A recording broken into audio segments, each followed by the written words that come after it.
बिहारी जय राधा माधव जय बिहारी हे गोपी जन वल्लभ गिरिवरधारी जय गोपी जन वल्लभ गिरिवरधारी जय गोपी जन वल्लभ गिरिवरधारी यशोदानंदन भज जन रंजन यशोदानंदन भज जन रंजन यशोदानंदन भजन रंजन यमुना तीरा नचारी मुना तीर वनचारी यमुना तीरा वनचारी जय राधा माधव जय बिहारी जय राधा माधव कुंज बिहारी जय राधा माधव कुंज बिहारी जय गोपी जन वल्लभ गिरिवरधारी जय गोपी जन Vallabh Girivardhari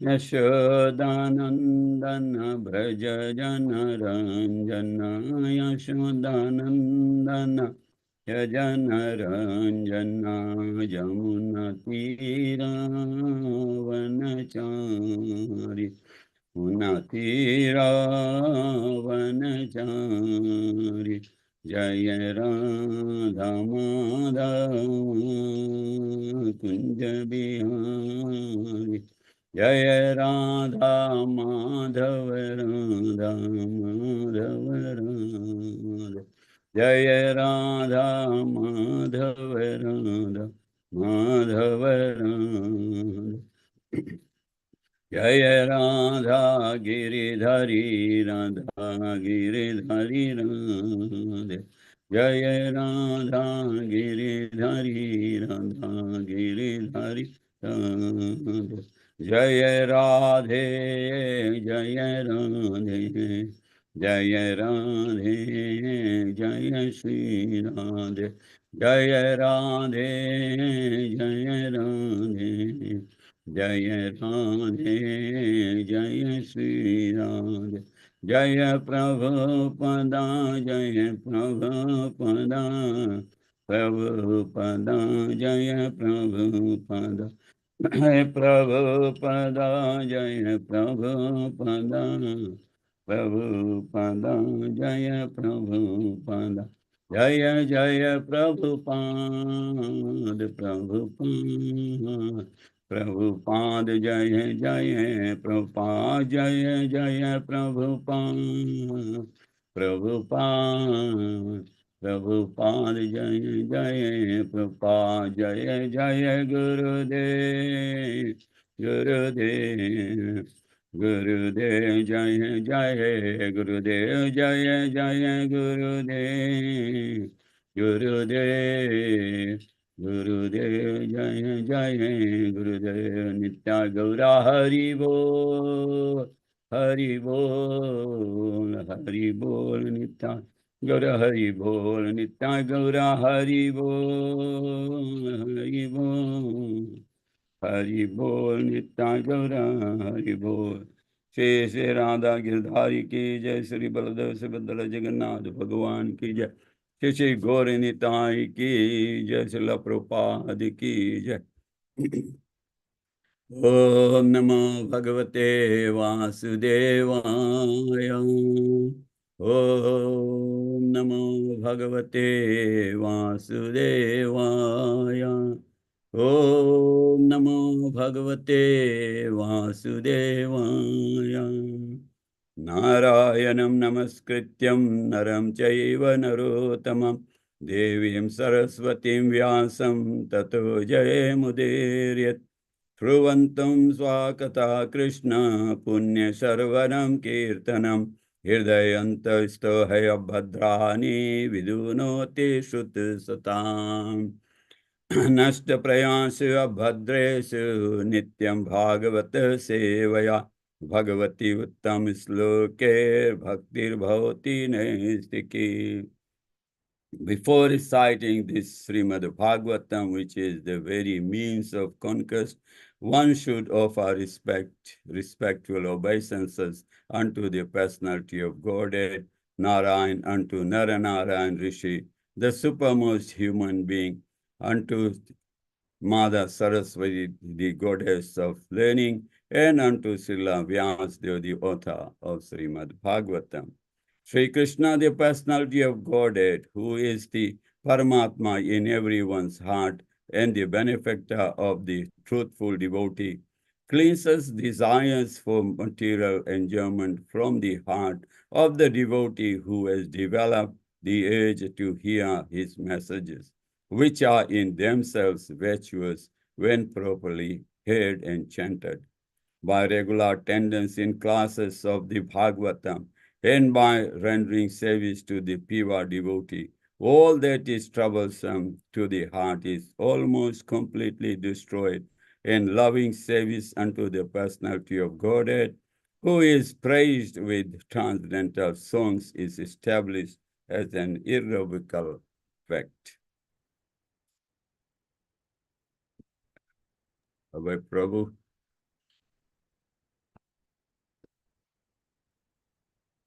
Reading from Srila Prabhupada Leelamrita, August 31.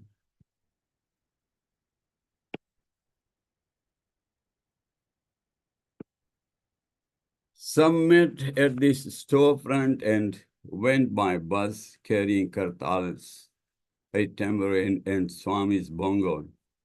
Swami rode with a few of his followers in a taxi.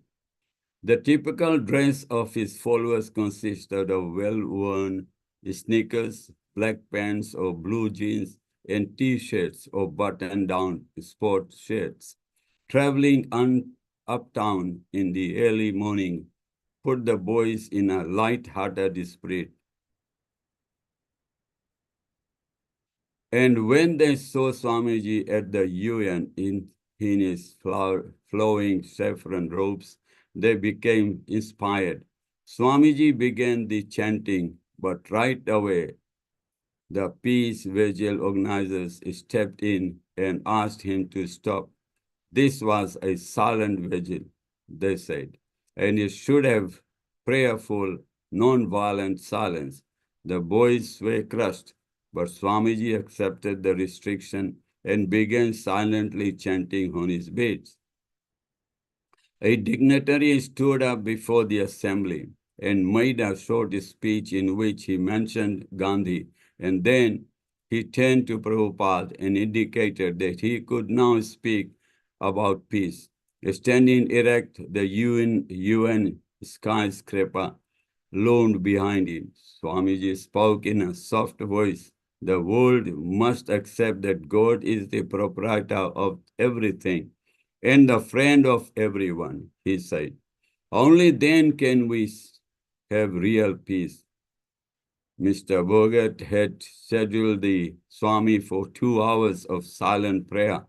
Prabhupada had the devotees sit together and softly chant japa until their 2 scheduled hours were up. Then they left. As Prabhupada rode back downtown in the heavy morning traffic, he said New York reminded him of Calcutta. Amid the start and stop motion and noise of the traffic, he explained, we have nothing to do with peace vigils. We simply want to spread the chanting of Hare Krishna. That is all. If people take to this chanting, peace will automatically come. Then they won't have to artificially try for peace.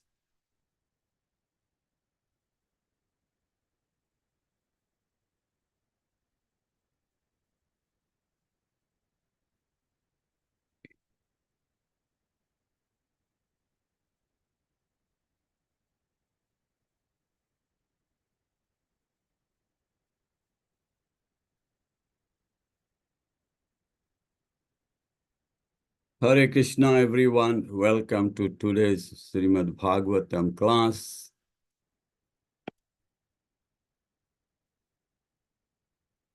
Reading from 4th Canto, King.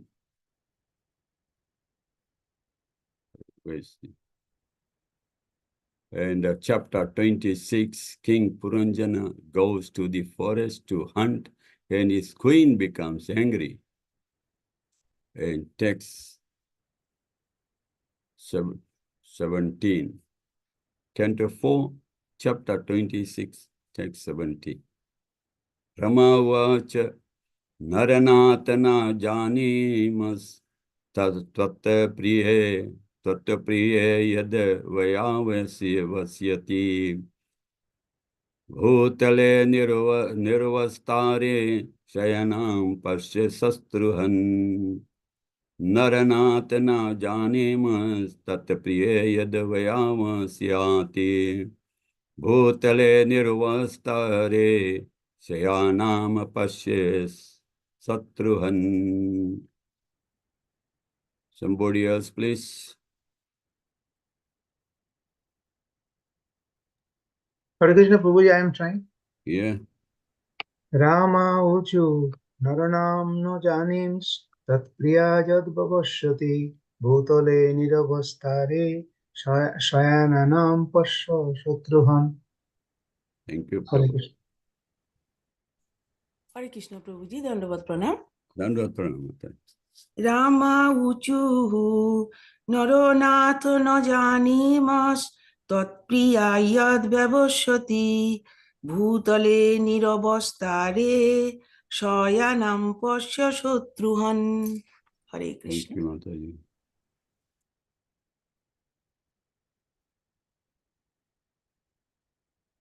Mataji. What happened to others?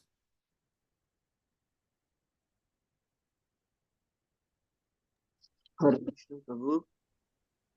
Yeah, Prabhu. Rama Uchuhu Naranathana Janimas Tvat Priyayad Vyavasyati Bhutale Niravastare Shayanam Pasya Shatruhana. Hare Krishna. Thank you, Prabhu. Anybody else there?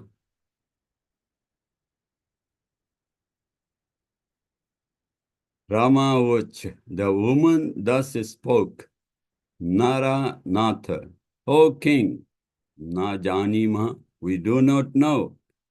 Tvat prihe, your beloved, yet vayavasyati, why she has taken to this sort of life.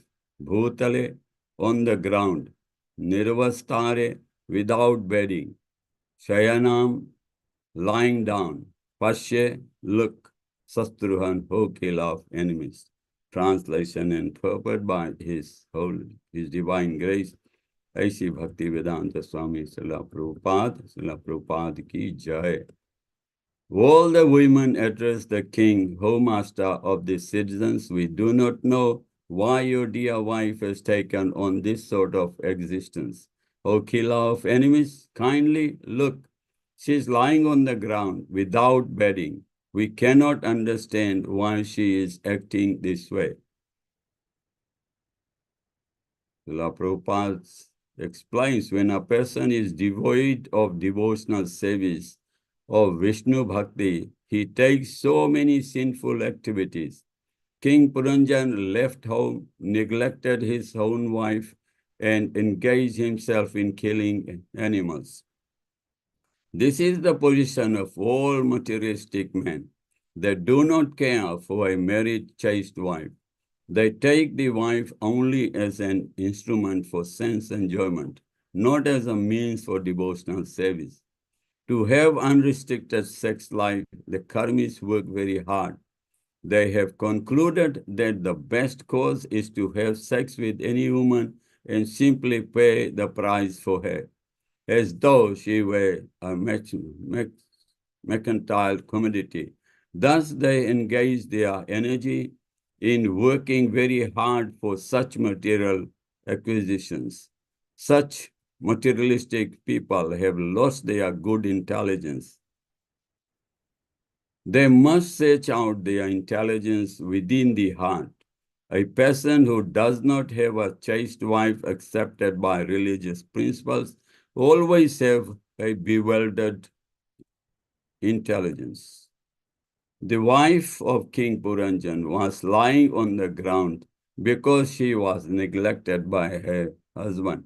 Actually, the woman must always be protected by her husband. We always speak of the goddess of fortune as being placed on the chest of Narayan. In other words, the wife must remain embraced by her husband. Thus, she becomes beloved and well protected. Just as one saves his money and places it under his own personal protection, one should similarly protect his wife by his own personal supervision. Just as intelligence is always within the heart, so a beloved chaste wife should always have a place on the chest of a good husband. This is the proper relationship between husband and wife. A wife is therefore called Ardhangani, or half of the body. One cannot remain with only one leg, one hand, or only one side of the body. He must have two sides. Similarly, according to the nature's way, husband and wife should live together. In the lower species of life, among birds and animals, it is seen that by nature's arrangement, the husband and wife live together. It is similarly ideal in human life for husband and wife to live together. The home should be a place for devotional service, and the wife should be chaste and accepted by a ritualistic ceremony. In this way, one can become happy at home.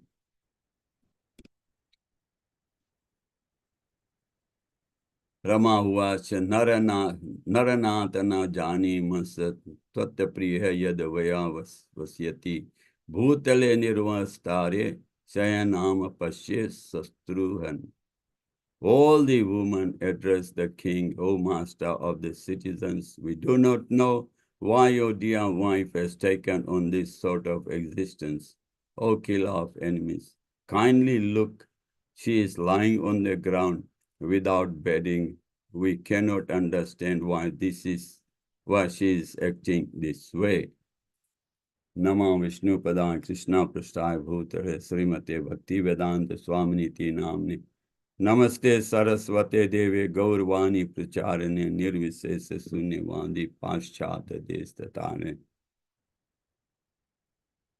Mukam Karoti Vachalum Pangum Langragiriam Yet Kirpatam Ham Bande Gurudin Tarane Om Jnana Timarandasya Jnananjana Salakya Chaksurimlitam Yena Tasmai Shri Guruve Namah.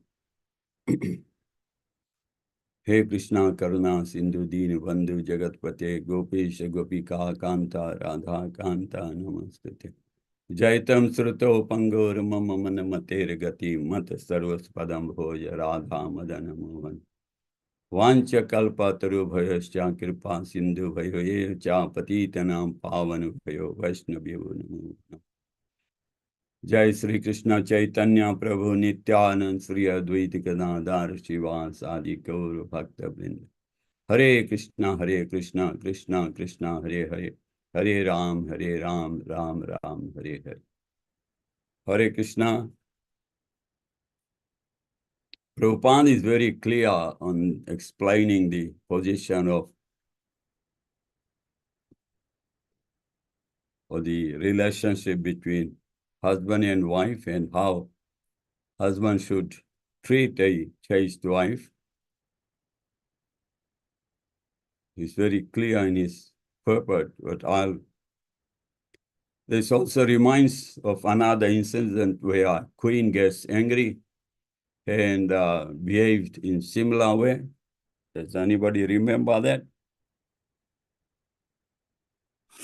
Queen Kaikai. Yes, very similar behavior. So It seems that was the practice. When you get angry, you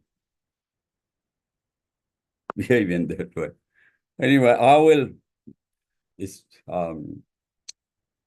now discuss on the other part. Remember, King Puranjan has gone in the forest and he killed so many animals of all different varieties and different sizes, and without any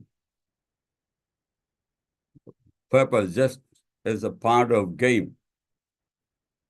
And remember, this killing of the game of killing animals has been practiced all over the world. People, even here in New Zealand, they have gaming animals. They go out in the forest and kill this deer there and pigs. So it's sporting for people. So I'd like to mention a few things about killing animals.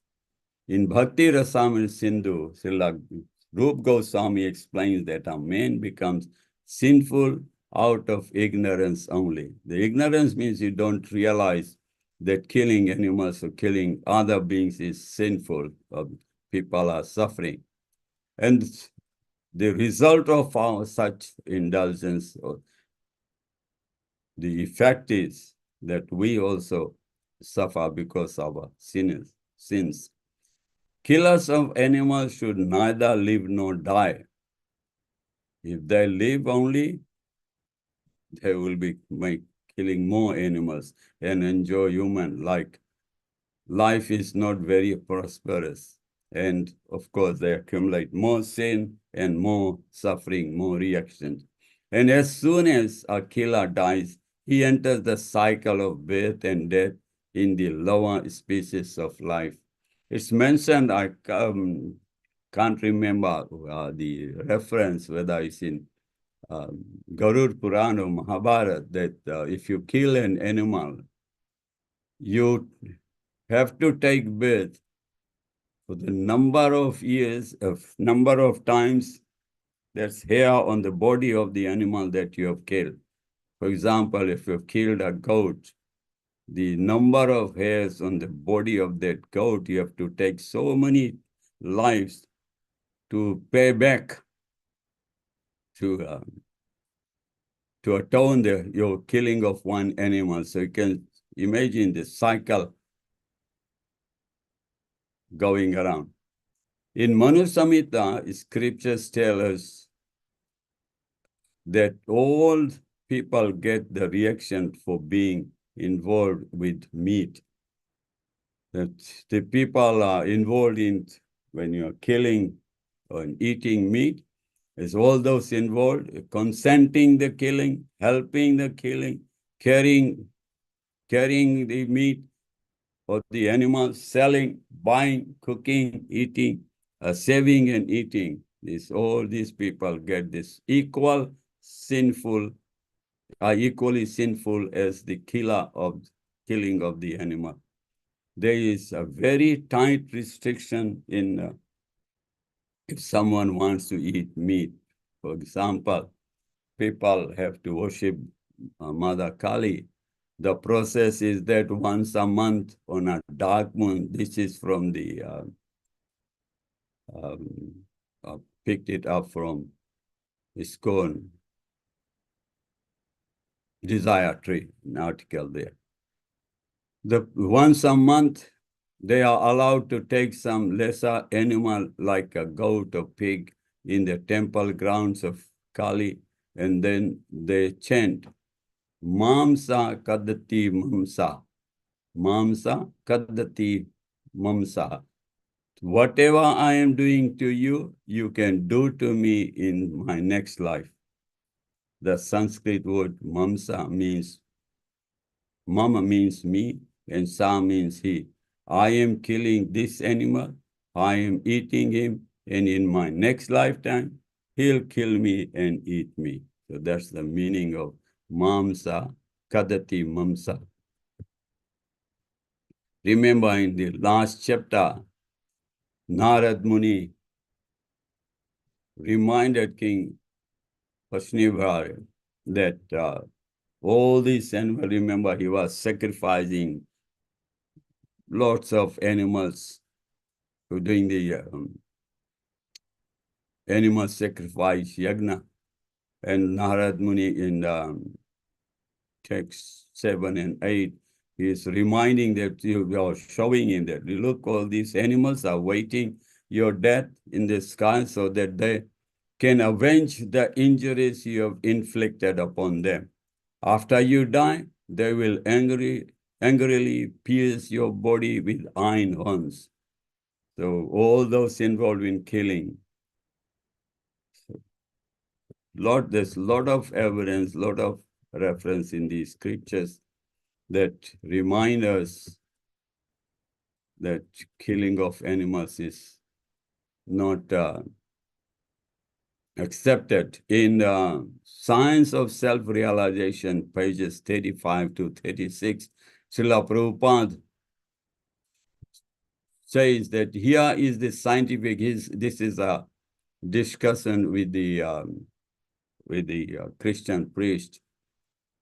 Is saying that this is a scientific proof. The animal is eating, you are eating. The animal is sleeping, you are sleeping. The animal is defending, you are defending. The animal is having sex, you are having sex. The animals have children, you have children. They have a living place, you have a living place. If the animal's body is cut, there is blood. If your body is cut, there is blood. So all these similarities are there.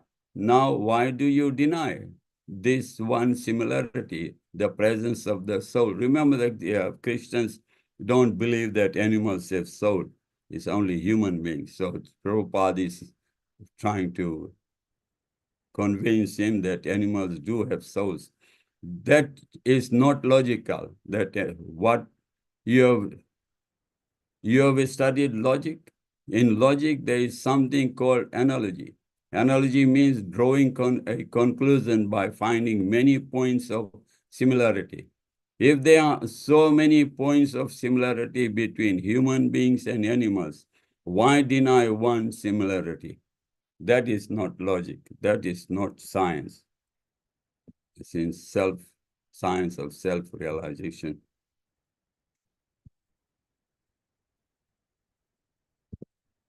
The Prabhupada is showing this. And in Anushasan Parva of Mahabharata says, undoubtedly all those human beings who prefer meat to several forms of food are like vultures. The Manusmriti says, all supporters of meat eating are sinners. It further states, one whose meat I eat will eat my flesh in the next life. This is what I've just read earlier. In the Christian faith also says in Genesis 1:29, behold, I have given you every herb-bearing tree in which the fruit of the tree yielding seed, it unto you shall be for food. Guru Nanak, founder of Sikh faith, said, my disciples do not take meat and wine. In Lord Buddha, you know, the famous meat is food for subhuman beings. The Achanga Sutra of the Jain faith said all creatures desire self-preservation, hence no creature should be slaughtered. And Gandhi also said, I do feel that spiritual progress does demand at some stage that we should cease to kill our fellow creatures for the satisfaction of our bodily wants.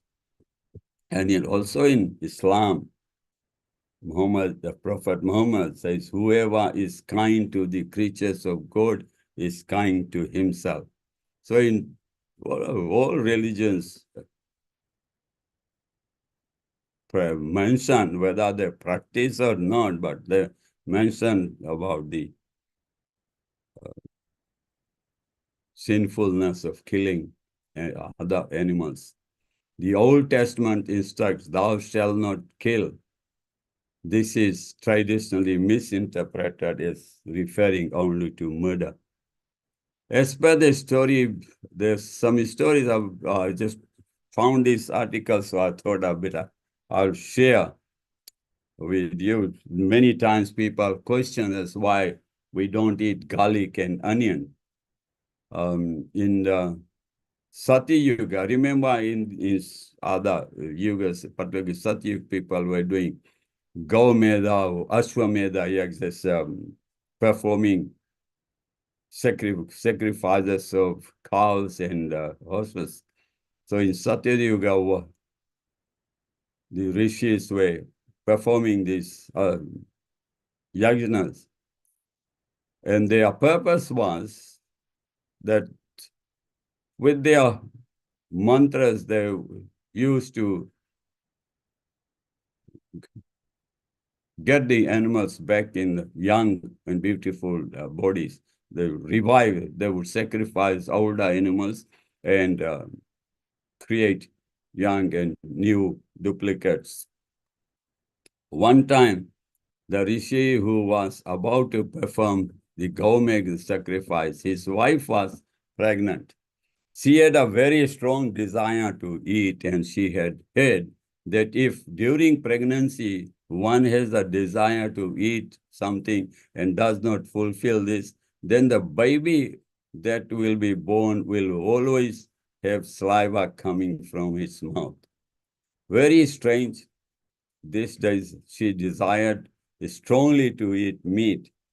Thus she decided to keep one piece of meat of the cow's body that was offered to sacrifice. She hid it and was making a plan to eat it very soon. At that time, the rishis were finishing the sacrifice, and when they chanted the mantras, new young cow was born, appeared. However, they saw the new cow had a little part missing from her left side. And the rishi went into meditation while trying to realize, find out what has happened, why this one piece is missing. And in his meditation, he realized that his wife had taken away a piece of meat during the sacrifice. And now this wife also understood what had happened, and quickly she threw away the meat. Due to the effect of the mantras uttered by the rishis, there was now life in this piece of meat as well. So then the blood of this meat became red lentils, the bones became garlic, and the meat became onions. That's why Vaishnavas don't eat red lentils. Now I realize, I was wondering why red lentil was not being eaten. So the blood became red lentils, the bones became garlic, and the meat became onion. And in Ayurveda, this remember the story of when Lord Vishnu in his Mohini form was distributing nectar, Amrit, to the demigods and the demons. And the demons said between the sun god and moon. And but my mistake, Mohini gave nectar to this demon.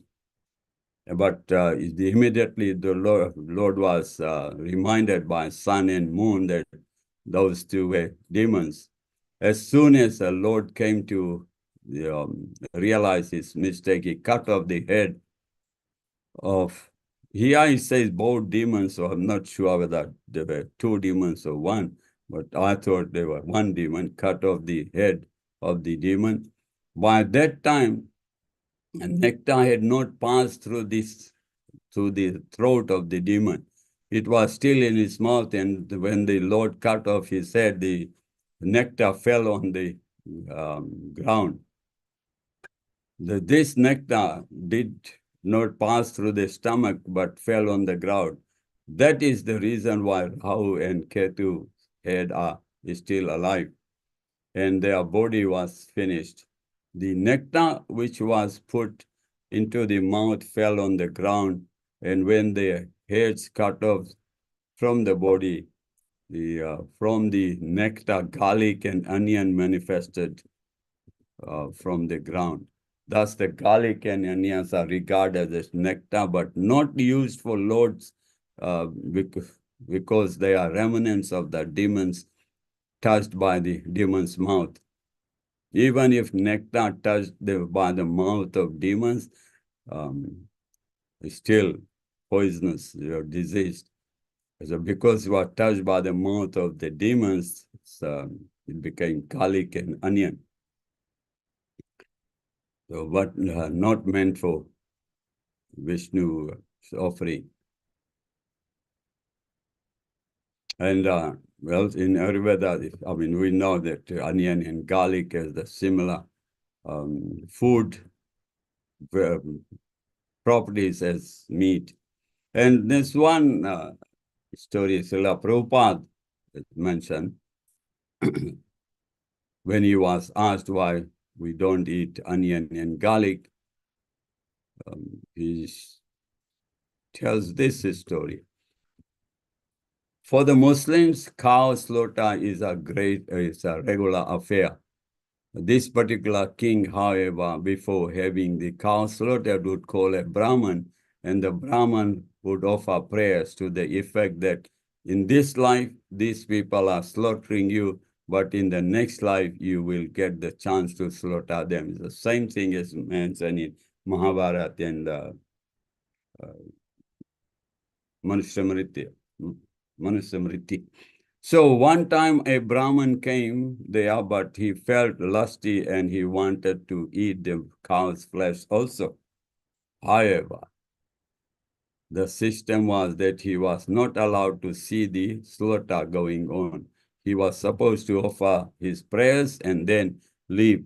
So he hid in a corner and witnessed the butchery. After the Muslims had all taken their share of the dead cow and departed, the Brahmin came to the spot and he only found an ankle of the cow. Because he was not supposed to eat any meat, he took the cow's ankle into the forest and buried it. When the plan that he would return, with the plan, he buried it with the plan that he will return in the night, cook it, and eat it. When he came back, he dug out the cow's ankle and found, to his great surprise, that it had turned into garlic and onion. Srila Prabhupada then said that the cow's hoof transferred to garlic and the ankle became onion. Garlic looks like a cow's hoof, and just as the cow's ankle has several layers of flesh, similarly, the onion has several layers and is the color of flesh. He finished the narration, Srila Prabhupada finished the narration by telling them that when you eat garlic, it makes a bad smell come in your mouth, and when you cut onion, it makes tears come out of your eyes. The tears come because the cow was crying in the Kali Yuga, and in Kali Yuga, even the Brahmins wants to eat onions. So, this is what Srila Prabhupada said about onion and garlic. So,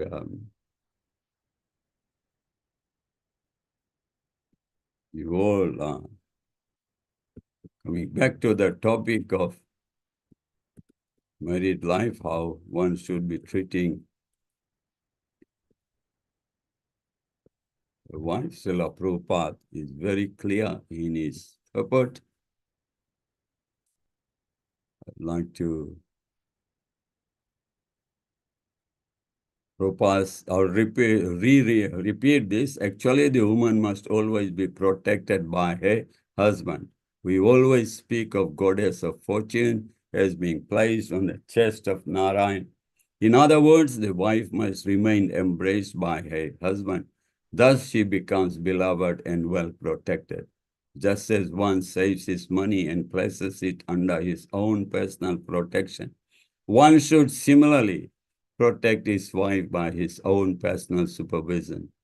Just as intelligence is always within the heart, so a beloved chaste wife should always have a place on the chest of a good husband. This is proper relationship between husband and wife. A wife is therefore called Ardhangani, or half of the body. One cannot remain with only one leg, one hand, only one side of the body. He must have two sides. Similarly, according to nature's way, husband and wife should live together.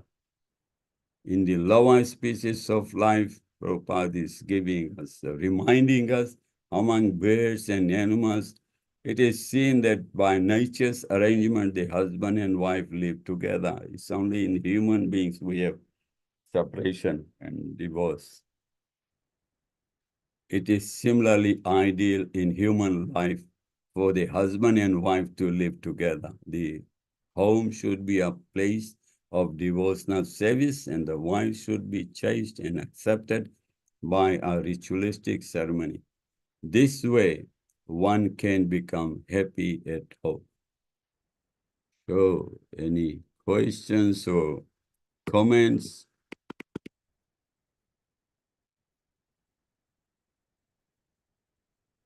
Hare Krishna, where is everybody gone? Hare Krishna Prabhuji, Dandavat Pranam, Hare Krishna. Dandavat Pranam, Prabhu. So you have very nicely explained the importance of why a person commits a sinful activity. I mean, why a person commits a sinful activity and the consequent results arises out of it. The primary root of a person doing a sinful activity is ignorance. But unfortunately, whether a person knows or doesn't know, he does it unknowingly or intentionally, the result is same. He has to face the consequence of the sinful activities.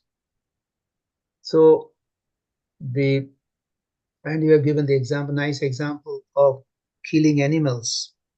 And those who kills animals, the first thing is that it is not normally permitted, only selective. In our Shastra, there is a selective provision for killing animals, and that is for giving as a sacrifice. And some people can take as a it after it is offered to the demigods. And you have nicely explained the example how it can be given to Kali and taken. But again, in that case also, Just a correction there, Prabhu, not demigods. It's normally offered to Kali, not any other demigods. There's no shastric evidence that is offered to other demigods. It's Kali. Kali. Mother Kali only. And also in that case also, in general, otherwise it is prohibited. But a person who commits takes a meat in his next life, the other whatever he has taken as animal flesh, they are prepared to kill, to take him his meat in his next life when he dies. And in this way, the bad effect of meat eating is to be avoided. And that is what our Prabhupada has repeatedly explained, that one of the four regulative principles is that one should not kill animals, and meat eating is that's why prohibited.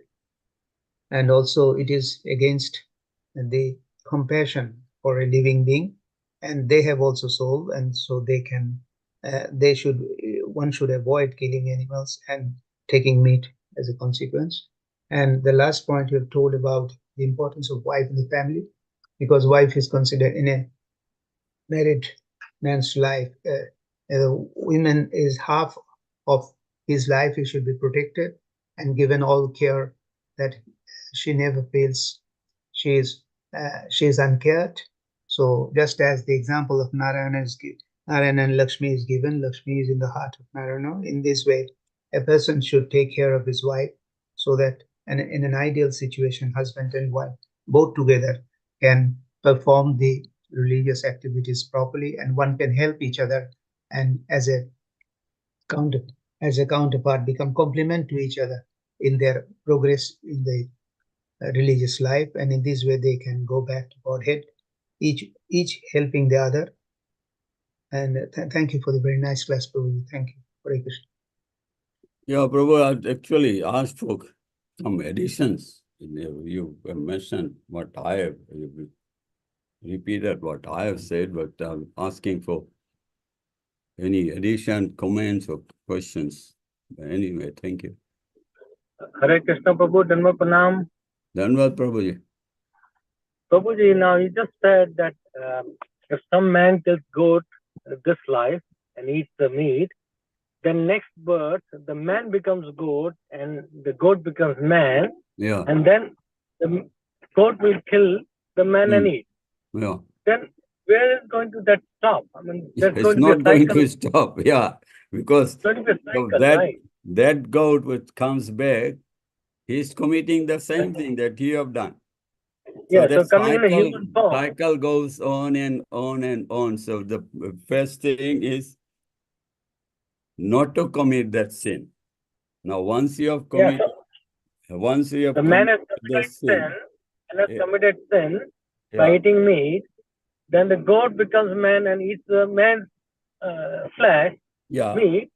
Then, I mean, there's no solution for that, right? Keeps on cycles again and again. So man becomes goat, goat becomes man, and that keeps on going. Yes, there is solution, Prabhu. Okay, what is the solution? Bhagavad Gita, the last instruction. Sarva dharman pratyaje mamekam saranam braj ham tam swar papabhyo mokshami ma sucha. You surrender into Krishna and he'll forgive all you. This is what he's saying. Ma sucha, don't worry. But that doesn't mean you keep committing the sin and expecting that no, just before you die you surrender. That's not going to work that way. But if you have already today, if you think I've already committed all these sins, I mean, we too, those people who have joined Krishna consciousness, once we surrender into the Supreme Personality, then, well, we've got to surrender 100%, not 99%. And then so, the Lord promises that he will forgive all the sins. But yes, you are right. That this cycle goes on and never ends. So the main thing is, this is what Vaishnavas are telling us, that not to commit this sin in the first place. The only thing that if it's too late, you have already done so, surrender to Krishna, and he's saying that I'll take care of it. Okay, so human has intelligence, but animals don't have intelligence. So okay, so example, human ate and he realized and he comes to Krishna consciousness, so he's out. But what happened to goat? Because goat doesn't have intelligence.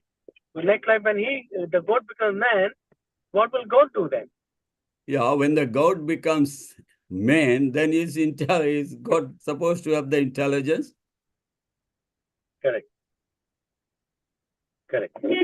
And remember, this sin is applicable to in human life only. Remember, animals, they kill and eat because that's their food, and they don't get the reactions. It's only human beings.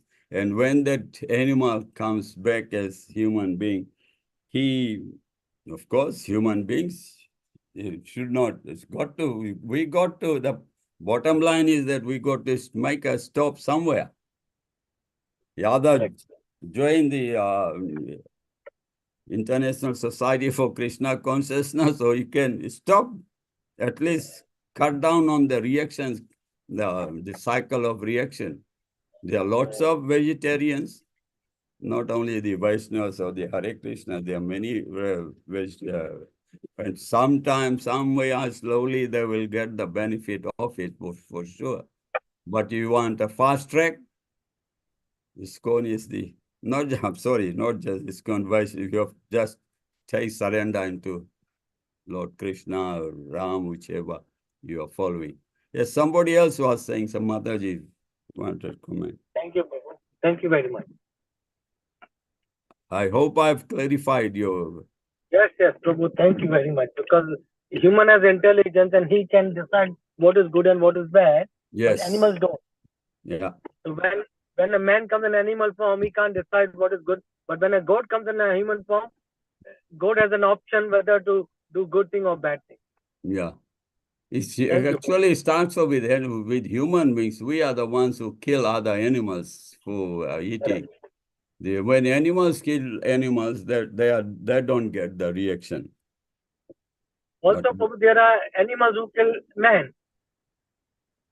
yeah, there's food for them. Okay. Why want to Yeah, go they don't in have their intelligence. territory? Correct. That's human beings' fault. You want to go into their territory. You know they're gonna eat you, so why go there? Correct. Thank you, Prabhu. Thank you very much. Anybody else? Any comment? And you want to add something, somebody? Hare Krishna Prabhu, thank you very much for the nice class and the explanation of that, especially the sinful activity, the most sinful activity, as you mentioned, the meat eating, the dangers of that. You have explained it. So Prabhu, you mentioned that this scene, that initial scene where the wife, he wanted to pacify, it was it was similar to the Ramayan story you were saying. Yeah. Dasharatha had to. But the Dasharatha, he tried to pacify his wife, and he tried to listen to her, no. But then when he tried to listen to her, then he came to he didn't come to a very good conclusion. So that's why I just wanted to understand that. You know what I mentioned, that it was a practice in those days that when you get angry with your husband, you go and behave that way. So there's another incident in Ramayana, the KK. Well, what I was mentioning is practice, not the consequence of it. Even in this one, later when the king he will be trying to pacify his wife, and you need to read on or listen to the Bhagavatam, carry on listening, so you'll find out whether or not King Puranjan manages to pacify his wife or not. So keep attending the class, or you can read on your own. Anybody else?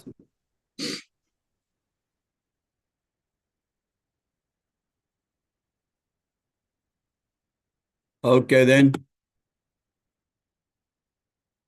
Uma Uvacha Naranatana Jani Mas Tatta Priye Varyasya Vayavasyate Bhutale Nirvastare Shayanam Pasya Sastruhan. All the women address the king, O master of the citizens, we do not know why your dear wife has taken on this sort of existence. O killer of enemies, kindly look, she is lying on the ground without bedding. We cannot understand why she is acting this way. Vancha kalpa tarubhayascha kripa sindhubhayascha patitanam pavanebhyo vaishnavebhyo namo namah. Srila Prabhupada ki jai, Srimad Bhagavatam ki jai. Grace Rasparayan Prabhuji ki jai. Hare Krishna. Hare Krishna. Prabhupada ki